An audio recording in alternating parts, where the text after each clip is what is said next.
What's going on, everyone? It's my back again, and fucking hell, 2 videos in 2 days. That's impressive, ain't it? It's impressive. And I've had some fantastic comments. I've also had some shit comments as well. The video before then, someone referring to the video that I made as negative as cancer, having known that my granddad's just died of 4th-stage lung cancer. It's fucking brilliant what some people just fucking think of. Anyway, just really to start talking about transfers, really. We're coming into January. Rafa Benitez, his press conference alluded to January a few times, actually, saying that they'd spoken about plans. They've looked at positions. We know that we've been in talks with a left-back. Molenko. I incorrectly got his age and actually his ability wrong yesterday, I would say. However, this is based on YouTube, so it's not all that it could be seen like. However, he's he's 22 years old. Seems to have good pace.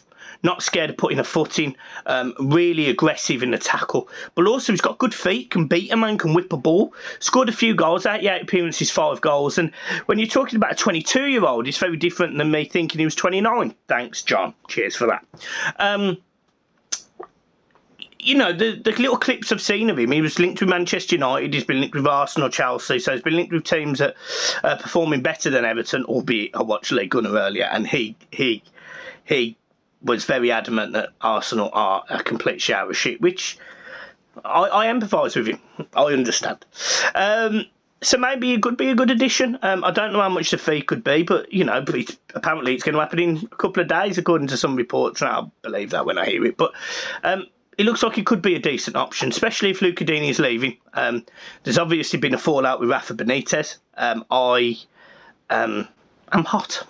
I think as a result of that, I think Luca Digne could leave. You know, we're all sitting here unhappy at Benitez, I would say, or say the majority. I think there was a poll done on Twitter.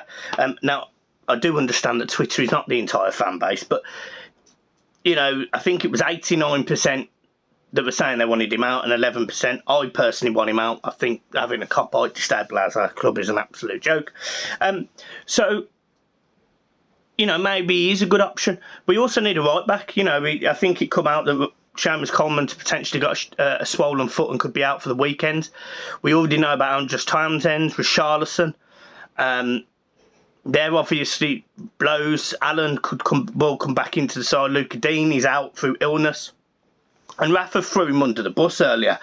And I don't know what Rafa's doing by saying what the thing he said. He said that Luca Digne has, he trained yesterday, but he came in today and said, I'm ill, I can't play against Chelsea. Now, I appreciate that, but Luca Digne isn't a medical expert. So, look, I'm not saying he's not ill, and I'm not saying he's not entitled to pull his, you know, say he's not playing himself.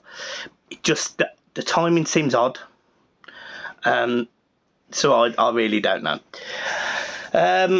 Everton have also been linked with a sensational move, and it broke on TalkSport of all places. You know, the fantastic radio coverage that is TalkSport. It broke today that Wayne Rooney could potentially be an Everton manager. Apparently, a discussion has been had over the last coming days with Derby. Now, a lot of people slag this off, and I am surprised. You know, when you look at what someone like, I don't know, say Gerrard has done, or even a Lampard to a degree. They did really good jobs in the Championships or the SPL. They did good jobs. You've seen managers like Brendan Rodgers do a really good job for Swansea, get them promoted. Wayne Rooney's done a fantastic job at Derby, given the circumstances. He's not had a penny to spend. He had 7 players at the start of the season, a week before the start of the season, and he's managed to build a team that I think is now currently on positive points after having a 22-point deduction in total. I think the kid's done phenomenal. So it's difficult for me to fully get behind it, but I'm not against Wayne Rooney being the Everton manager. I'm not against it. I know some people will be, and that's fair enough, it's opinions, but I'm not. I'm not against it. It's exactly what I wish what I wish Ferguson would do. I wish he'd go out, get that experience as a manager on a permanent basis, and then come back to Everton. I don't think Everton is a project for somebody who hasn't got any managerial experience. I think it's someone who can deal with crisis situations, and Wayne Rooney does tick that box. And a lot of people will say Everton aren't in crisis. We're cash-strapped. The team's shit. We've got injuries galore, and we're falling down the league without a whimper. Now, I think that's a crisis situation, but again, maybe my negativity is too much for some people. Who knows? Everton have also been linked over the last coming days with a couple of players, Ramsey being one of them.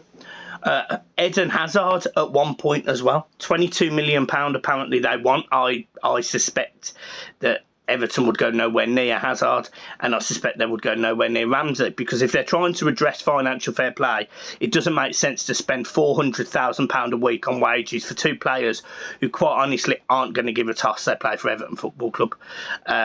So again, that doesn't strike me with any confidence whatsoever.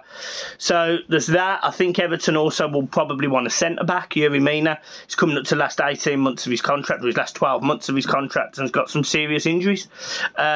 Consistently injured. I don't know about him this week, this Thursday against Chelsea, so that's a negative. We're very thin all over the pitch.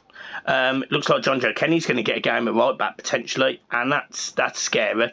So yeah, I think all in all, Everton do need signings. I think we could do with another winger. I think we could do with another striker. I think we need another midfielder. I think we need a centre half. I think we need a right back and a left back. And we're not going to do all of that in January. We're going to get the bare essentials, I think, to make sure we stay in the league. Rafa Benitez alluded several times today to we're going to be much better in the second half of this season, and I think that's fantastic. He's saying that, but I do question where he's basing it on, because after 16 games of this season, we're 14th, and to be honest, we could be lower. We were behind against a few teams, Arsenal, Southampton. I think we've picked up 11 points from being behind this season. So to me, it doesn't really make sense, those comments, to be brutally honest. So look, I don't know. I have no idea what his thoughts are, to be honest. So I don't know. In terms of right back, we've been linked with Tavernier again from Rangers. Tavernier, sorry, fucking hell, I can't even talk. It could be, you know, I want to sign young, hungry players. That I've said it now for a long time. I've said I want us to sign young, hungry players. But I also want to sign players who have got a point to prove. People may shout at me here, and I don't know how much the fee would be. But what about players like Trippier from Madrid? Got experience in the Premier Leagues, played at the highest level. I'd have no problem going for someone like Trippier, but equally, I don't know what sort of fee they would want. And if I was being really ambitious, which I think Everton, it's difficult because of financial fair play, but I would like us to see some ambition. We didn't see any in the summer, and Demarai Gray certainly paid off. I mean, you'd probably, on current form, you'd probably get 15 or 20 million for him if you sold him, and we bought him for £1.5 million. Andros Townsend he certainly was much better at the start of the season. Now, I can see why Palace released him. I don't think he's been fantastic. But I would love us to go and sign someone that I weren't expecting. Someone who is young and hungry and wants to do well. And I don't know who that player is, but it would just be nice for Everton to come out of January with a bit of a feel-good factor. You know, we don't really know what's going on. Personally, not that I agree or disagree, like I haven't really given my points on COVID or whatever, but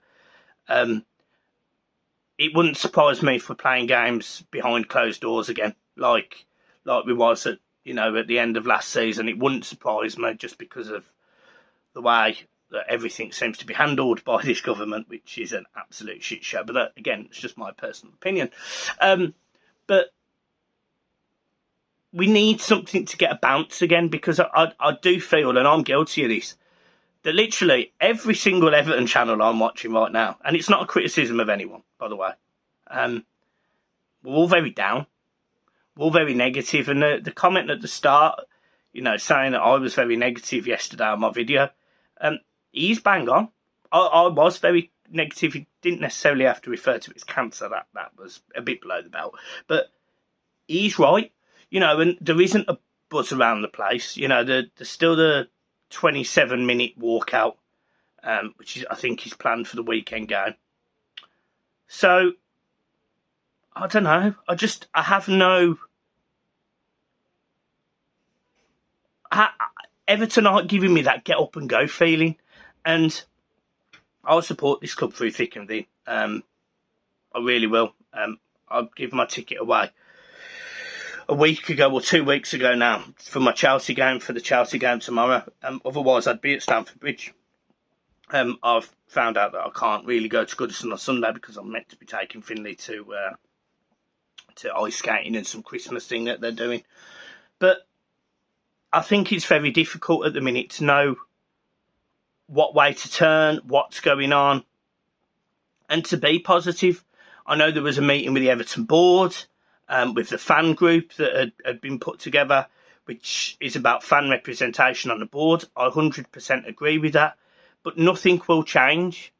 You know, this football club is essentially run by decision makers that earn a lot of money and want to make money. Farhad Mashoud did not buy Everton because he's an Everton fan. He might love football and want to be part of it, but the footballing decision he makes, fundamentally, I would assume, is to make a return on his investment, because you don't become a billionaire from doing that.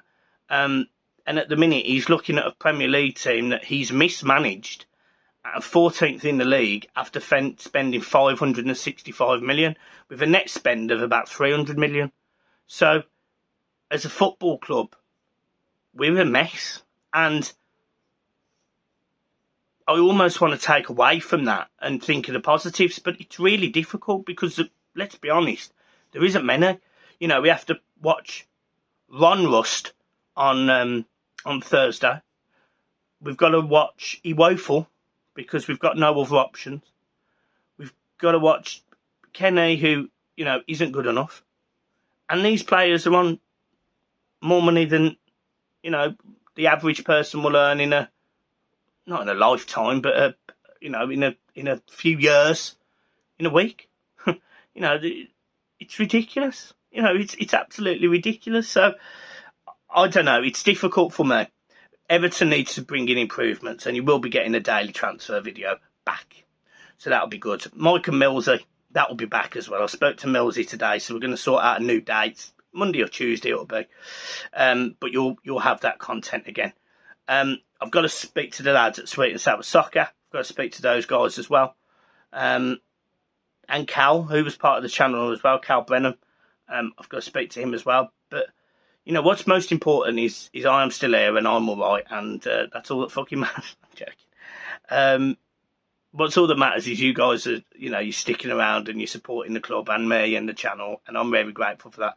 And I just hope that over the next coming weeks and month, we see a little bit of light at the end of Everton's tunnel, maybe, and Calvert-Lewin comes back, and hopefully some of the injuries that we've had, because we've had an horrendous run of injuries, they return, and we can finish the season strong. We'll have a better second half to the season. But yeah, Rafa Benitez did nothing for me in the press conference today.